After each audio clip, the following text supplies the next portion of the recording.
Hi, I'm Margaret Giles from Morningstar. Morningstar's annual safe withdrawal rate research suggests that new retirees consider a 3.9% starting withdrawal if they're looking for the same amount of spending throughout a 30-year retirement. Joining me to discuss how retirees can increase their withdrawals is Christine Benz. She's one of the co-authors of the research and Morningstar's Director of Personal Finance and Retirement Planning. Christine, thanks for being here. It's great to see you, Margaret. So before we delve into ways to elevate that retirement spending, can you discuss that 3.9% number and what assumptions it makes? Right. We have what's called our base case for this research, and the base case assumes a 30-year spending horizon. So if someone retires at age 65, we assume that their life expectancy is 95, and they'll spend over that 30-year period. We also target a 90% probability of success. That's in our base case. And so what that means is that in 90% of the trials that we run, and we run these Monte Carlo simulations, in 90% of them, there's at least $1 left over, often a lot more than $1 left over at the end of that 30-year period. We look at a variety of different asset allocations to see which supports the highest safe withdrawal rate. When we ran the research in 2025, it was a fairly light equity allocation, just between 20% and 50% of equities in that portfolio for that 3.9% safe withdrawal rate. Higher amounts in equities and lower amounts in equities corresponded actually with lower withdrawal rates. So sticking with the base case, the number that you just mentioned, 3.9%, that's the most recent from 2025. 3.7% is what you found in 2024 and 4% in 2023. So similar, but a little change year to year. Some people might assume that you're suggesting that they adjust their spending each year to align with those safe withdrawal rates. Is that the right way to interpret it? It isn't. And I wanted to address this, Margaret, because this comes up a lot. And I don't blame people for being confused. Who would want to have to adjust their withdrawals up and down in this fashion? You probably wouldn't. You'd be terrified every time it came time to revisit what your withdrawal rate should be. So this is meant to be guidance for people who are just embarking on retirement. And the idea is the guidance to kind of be prepared to step off the gas because things aren't looking that great?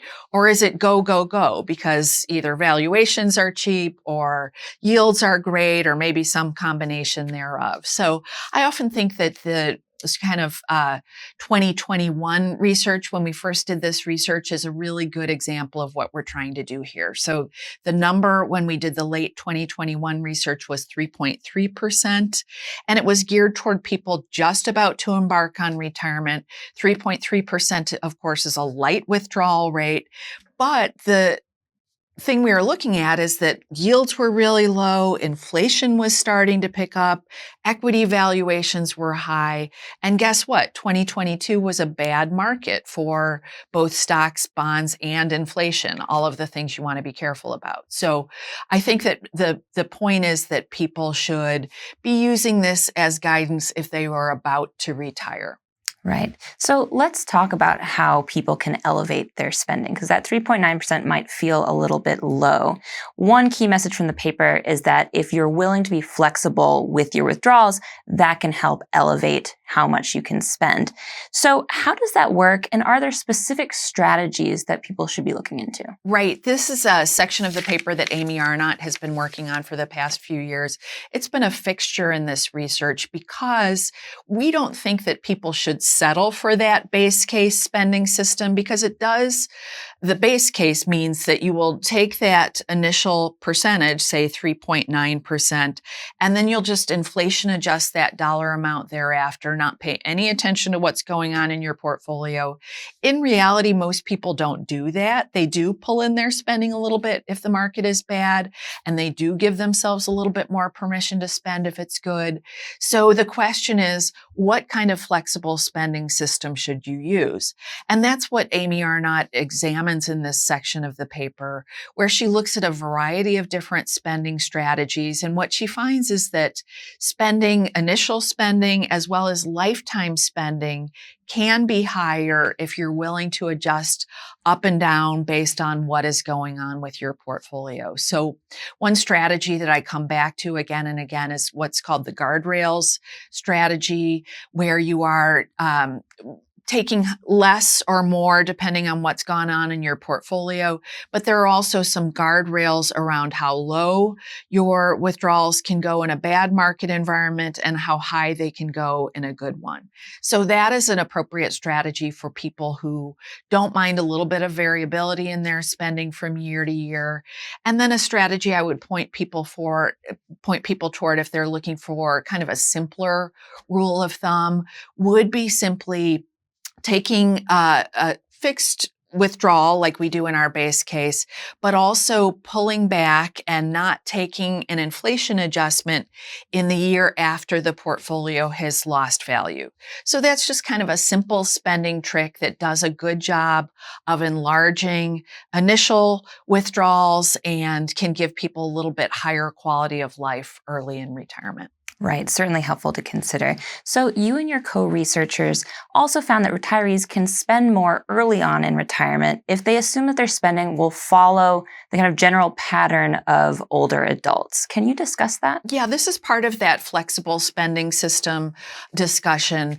But the idea is that when various entities have looked at how retirees actually spend, and this is true for less affluent retirees as well as more affluent ones, one pattern we see is that people do tend to spend the most in the early years of retirement, and then their spending trails down a little bit or doesn't keep up with inflation as they progress throughout their retirement. So as they move into their mid-70s, early 80s, they're not taking the full inflation adjustment. They're actually spending a bit less as the years go by. So Amy looked at this in that section of the paper, incorporating some research from the Employee Benefits Research Institute.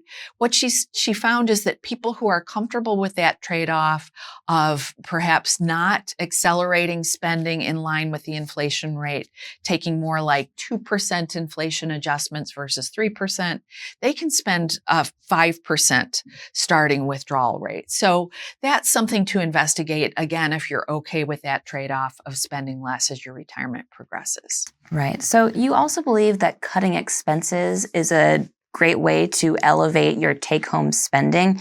What can retirees do in that area? Right. So cutting your investment expenses is what I'm talking about here. And so you'd want to look at the totality of what you're paying in terms of fund expenses. If you're paying for investment advice, that can be money well spent, but you want to be parsimonious and make sure that you're getting good value for money. In all of our research, one thing we don't talk about is the role of expenses in terms of your withdrawal rate. So we are not assuming that anyone's paying any investment costs. Of course, we're all paying investment costs. So it's important to try to get yours as low as you possibly can get them to go. Total market index funds are your friend in this context. They tend to have very low expenses, close to 0%, not quite at 0%, but as pretty much as close as you can get to 0%. That's why I think they can make great core constituents for retiree portfolios. Right. And to wrap up here in kind of that same general vein, you also think that smart tax planning can really help boost take-home returns. Are there any best practices there? Absolutely. So that base case that I talked about does not factor in the role of tax costs. Obviously, they will bite into your take-home returns from that portfolio. So you really want to be thoughtful during the accumulation years before you are in retirement.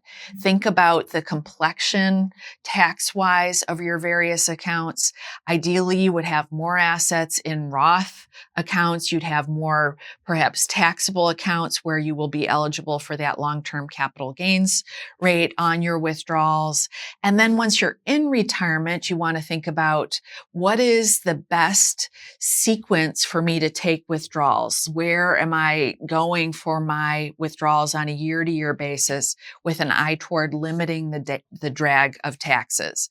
And here's where it can really pay to get the advice of a tax professional professional or an investment professional to give you some guidance around where to go for money on a year-to-year basis. You should also get some guidance on whether converting some of those traditional IRA 401k assets to Roth might be an advantageous strategy for you. So the name of the game is to try to reduce the drag of taxes on those withdrawals because they will cut into your take-home withdrawals. All right. Takeaway for me, the 3.9% is not the be-all, end-all. Christine, thanks for taking the time. Thanks so much, Margaret. I'm Margaret Giles, the Morningstar. Thanks for watching.